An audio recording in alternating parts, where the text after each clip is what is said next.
प्रिय विद्यार्थियों नमस्कार। आइए प्रारंभ करते हैं हिंदी का शिक्षण। हमारा हिंदी का शिक्षण चल रहा था व्यंजन संधि।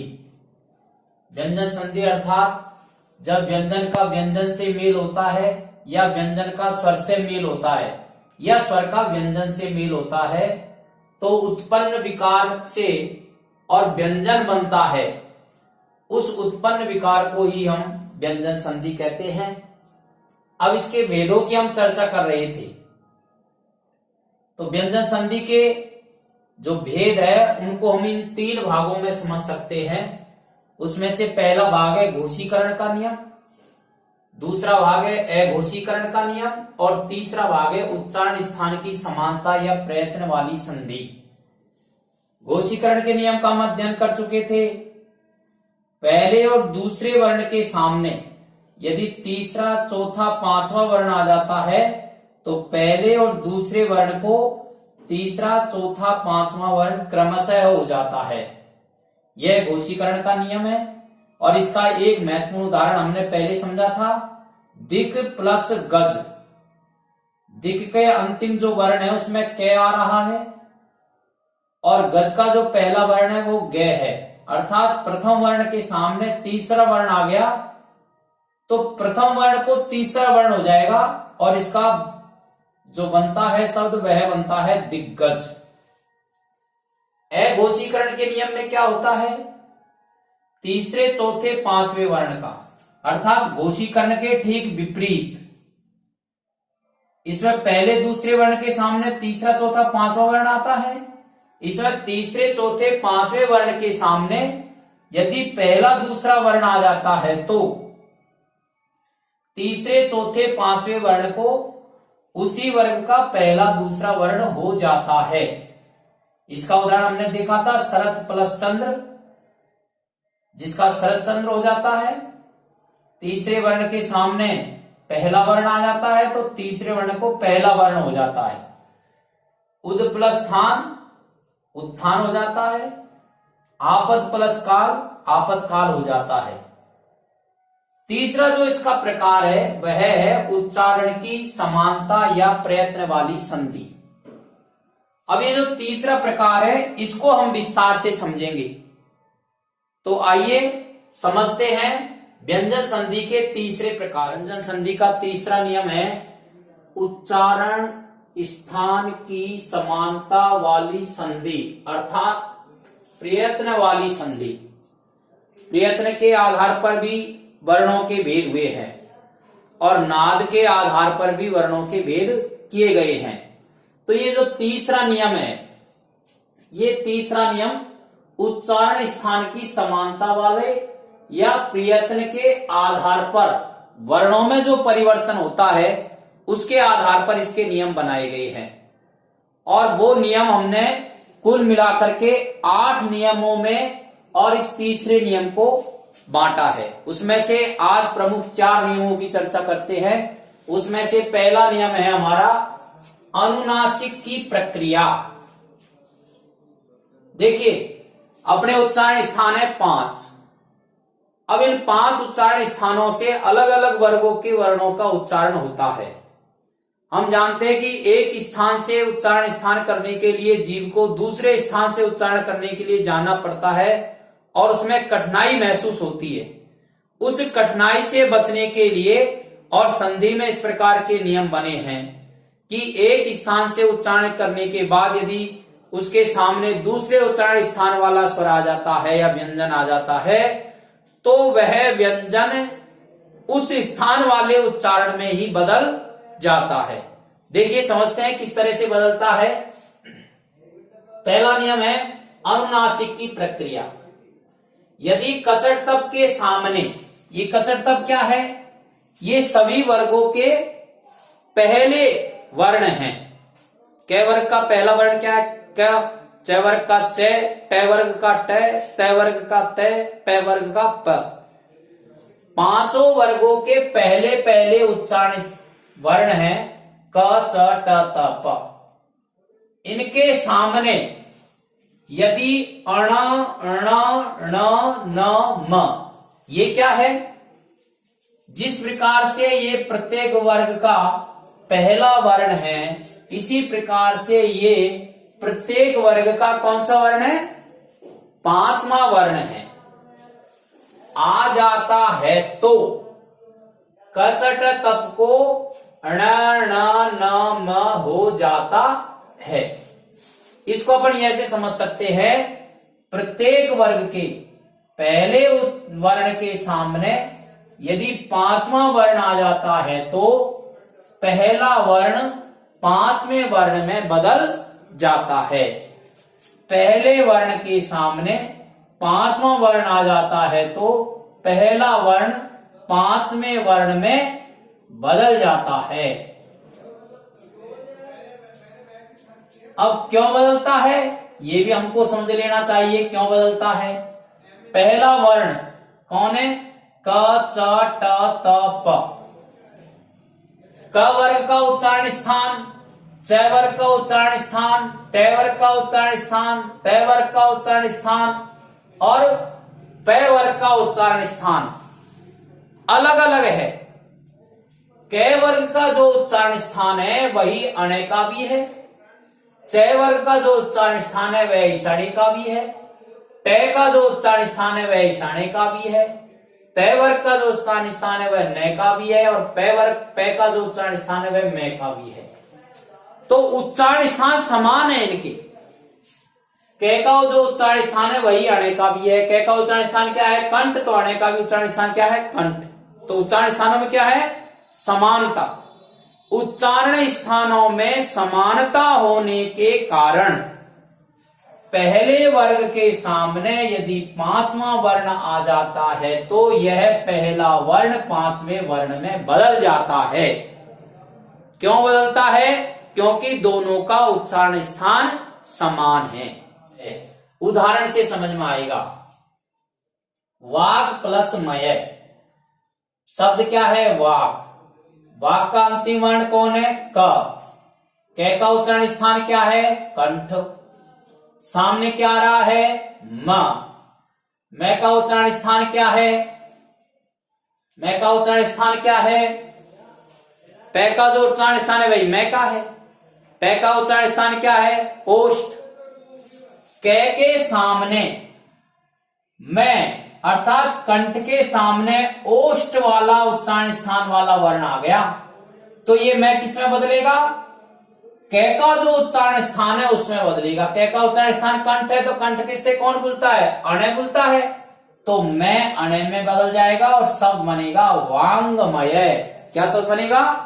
वांगमय शब्द बनेगा। दूसरा स्थान इस उदाहरण देखिए। सट प्लस मास।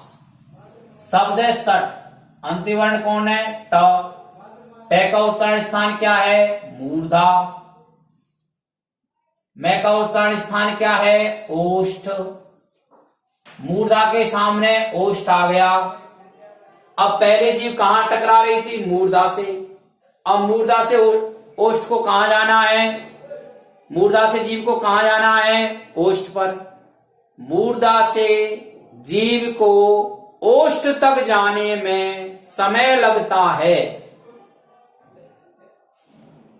इस समय से बचने के लिए या इस कठिनाई से बचने के लिए जीव मूर्धा से ओष्ठ पर नहीं जा सकती, कठिनाई होती है। इस कठिनाई से बचने के लिए ये जो मैं है ये ट वर्ग के उच्चारण स्थान वाले अणे में ही बदल जाता है और ट वर्ग का उच्चारण स्थान ये अणे होता है तो हो जाएगा षण्मास।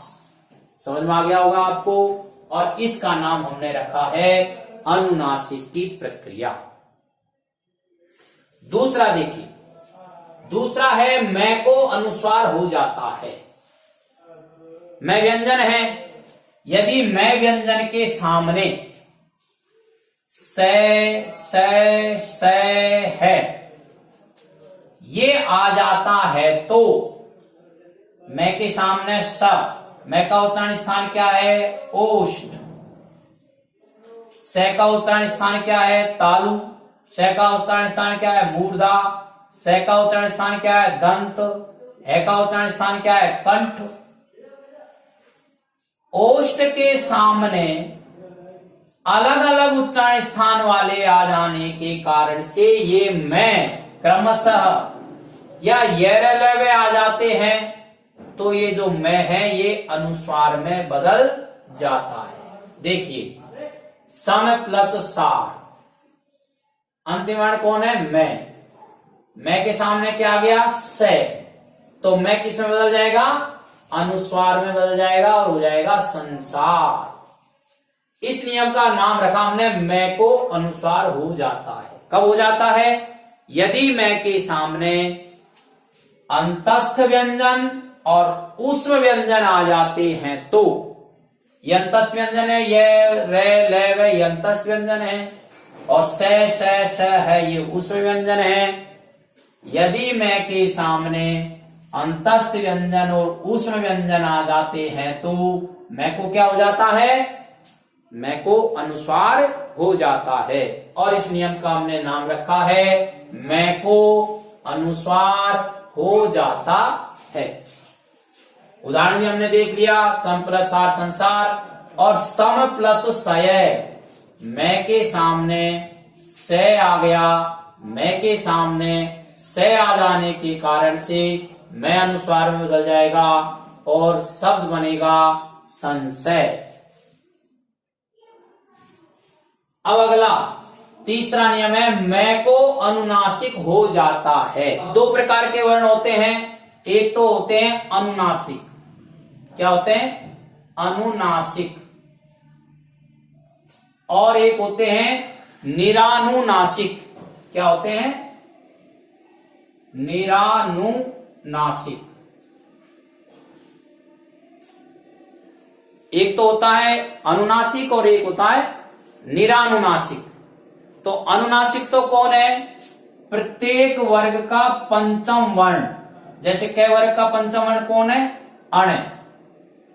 और च वर्ग का अण, ट वर्ग का अण, और त वर्ग का न, और प वर्ग का मैं। ये अनुनासिक कहलाते हैं। तो मैं को अनुनासिक हो जाता है, अर्थात मैं न न म में बदल जाता है। ये नियम है, मैं को अनुनासिक हो जाता है।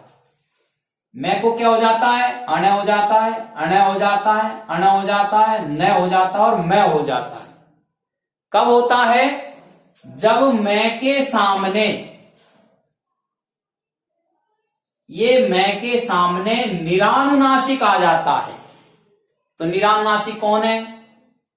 क, ख, ग, घ और च, छ, ज, झ, ट, ठ, ड, ढ और त, थ, द, ध और प, फ, ब, भ। मैं के सामने यदि निरानुनासिक आ जाते हैं, अर्थात क ख ग घ च छ ज झ ट ठ ड ढ त थ द ध प फ ब भ, इनमें से कोई भी वर्ण आ जाता है तो ये जो मैं है ये क्रमशः इनमें बदल जाता है। यदि क वर्ग का कोई आएगा तो मैं किसमें बदलेगा? इस अनुनासिक में बदलेगा। च वर्ग में से कोई आएगा तो इस अनुनासिक में बदलेगा। ट वर्ग में से आएगा तो इसमें बदलेगा, और त वर्ग में से आएगा तो न में बदलेगा, और प वर्ग में से आएगा तो मैं में बदलेगा। मैं क्या हो जाता है? अनुनासिक में बदल जाता है। अनुनासिक कौन है? ये पांचों वर्ण है। और निरानुनासिक कौन है? ये वर्ण है। यदि मैं के सामने निरानुनासिक आ जाते हैं तो मैं किसमें बदल जाता है? अनुनासिक में बदल जाता है। क्यों बदलता है? क्योंकि मैं का उच्चारण स्थान क्या है? मैं भी अनुनासिक है। तो मैं का उच्चारण स्थान क्या है? अनुनासिक नासिका, और इन पांचों का उच्चारण स्थान क्या है? ये भी अनुनासिक है। मैं के सामने, अब मैं के सामने मान लो निरानुनासिक कंठ से उच्चारण स्थान वाला आता है, तो मैं किस में बदलेगा? उसी वर्ग के अनुनासिक बदलेगा, ताकि जीव को अधिक परेशानी नहीं हो, कठिनाई नहीं हो, इसके लिए है ये। तो उदाहरण देख लीजिए, सम प्लस कल्प, संकल्प, सम प्लस चार, मैं के सामने क्या आ गया? च आ गया, तो च वर्ग का ही अनुनासिक होगा संचार। सम प्लस गम, तो ग का जो अनुनासिक है संगम हो जाएगा, इस तरह से। और ये तीसरा नियम है। चौथा नियम है तय की संधि, अर्थात तय में परिवर्तन होता है।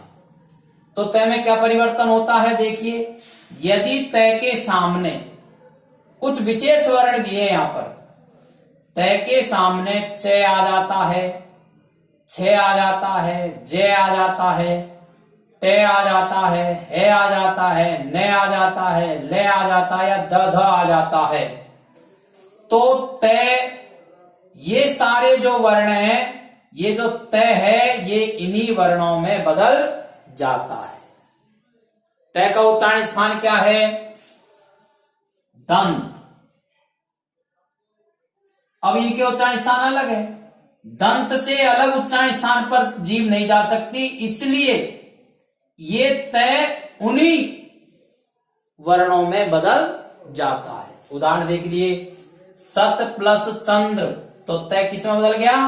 च में बदल गया, तय के स्थान पर च हो गया, सतचंद्र हो गया। सत प्लस जन, तय जय में बदल जाएगा और शब्द बनेगा सज्जन।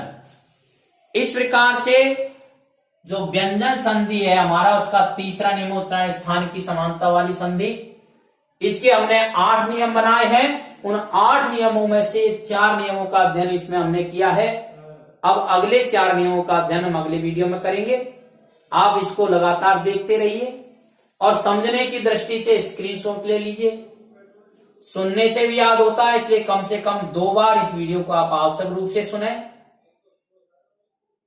और अगला वीडियो आपके पास समय पर पहुंचे, इसके लिए आप इसे सब्सक्राइब करें। धन्यवाद।